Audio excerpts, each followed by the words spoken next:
नमस्कार बच्चों, आज मैं आपको पढ़ाने जा रहा हूँ संख्या पद्धति।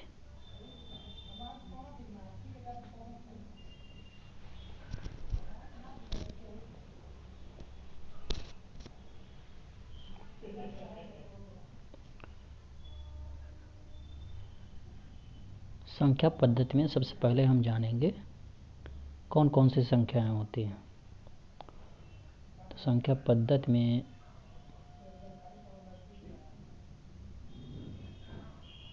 सबसे पहले हम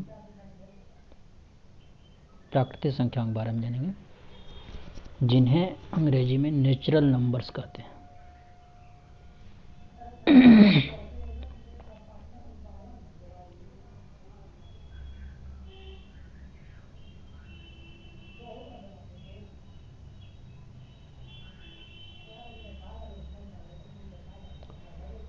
बच्चों, प्राकृतिक संख्याएं जो हैं वो 1 से लेकर अनंत तक सभी धनात्मक संख्याएं प्राकृतिक संख्याएं कहलाती हैं। मतलब ऐसी चीज़ें जिससे हम चीज़ों की गिनती कर लेते हैं, ऐसा भी आप बोल सकते हैं। प्राकृतिक संख्याओं के बाद हम पूर्ण संख्याओं के बारे में जानेंगे। प्राकृतिक संख्याओं को n से दिखाते हैं, लेटर n से दर्शाते हैं। इसके बाद हम पढ़ेंगे पूर्ण संख्याओं के बारे में। पूर्ण संख्याएं किन्हें कहते हैं? तो बच्चों, पूर्ण संख्याएं जो हैं, जब प्राकृतिक संख्याओं में हम शून्य को सम्मिलित कर लेते हैं तो उन्हें कहते हैं पूर्ण संख्याएं। पूर्ण संख्याओं को अंग्रेजी में कहते हैं होल नंबर्स। Whole numbers.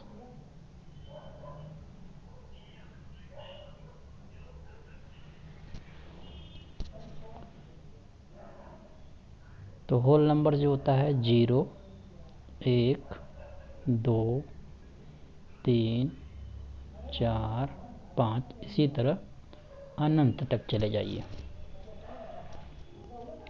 मतलब आगे आप गिनती करते जाइए, जितनी भी संख्याएं आएंगी सभी क्या हो जाएंगी? पूर्ण संख्याएं हो जाएंगी। पूर्ण संख्याओं के बाद आते हैं पूर्णांक संख्याएं। पूर्णांक संख्याएं। पूर्णांक संख्याएं किसे कहते हैं? तो जब हम पूर्ण संख्याओं में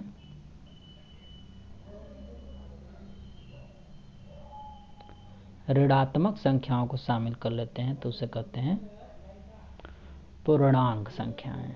पूर्णांक संख्याओं को हम z से दिखाते हैं। इसे अंग्रेजी में कहते हैं इंटीजर। INTEGER।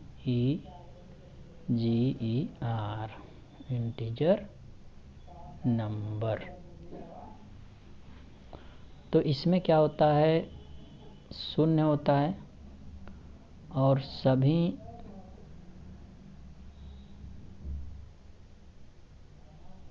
प्राकृतिक संख्याएं होती हैं। उसके बाद ऋणात्मक संख्याएं -1,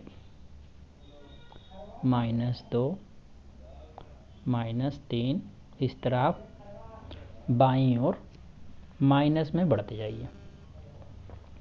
तो माइनस वाली संख्याएं, ऋणात्मक संख्याएं, शून्य और सभी धनात्मक संख्याएं मिलकर जो संख्या बनती है, इस पूरे समूह को हम कहते हैं पूर्णांक संख्याएं।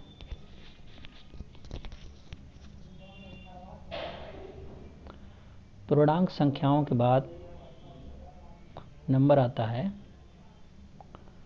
परिमेय संख्याओं का। परिमेय संख्याएं। परिमेय संख्याएं इसे हम Q से प्रदर्शित करते हैं। अंग्रेजी में से कहते हैं रेशनल नंबर, रेशनल नंबर। तो रेशनल नंबर जो होते हैं, कोई भी संख्या जिसे हम P/Q के रूप में प्रदर्शित कर सकें, उसे हम कहेंगे परिमेय संख्याएं। लेकिन यहाँ पे शर्त क्या है कि जो Q होता है कभी भी 0 के बराबर नहीं होगा।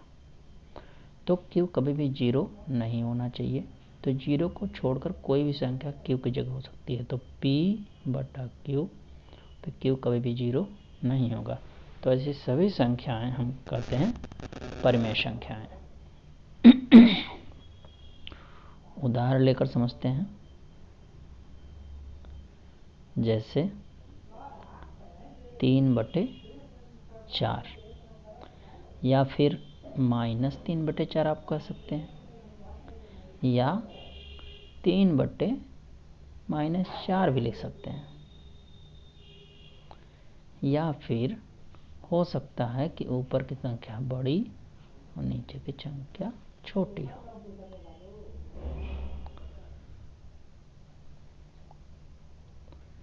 या ऊपर में आप कोई भी पूर्णांक रख सकते हैं, नीचे भी आप कोई भी पूर्णांक संख्या को रख सकते हैं, शून्य को छोड़कर। तो शून्य को नहीं, क्योंकि पहले मैंने बता दिया है कि Q जो है वो कभी भी शून्य नहीं होना चाहिए। मतलब कि ये हर कभी भी शून्य नहीं हो सकता है। कोई भी संख्या हो सकती है पर शून्य नहीं हो सकता है। तो उसे हम कहेंगे परिमेय संख्याएं।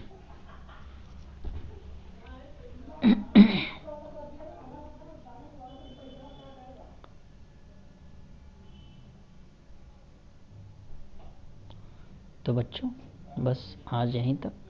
आगे मैं आपको बताऊंगा अपरिमेय संख्याओं के बारे में अपने अगले लेक्चर में। धन्यवाद।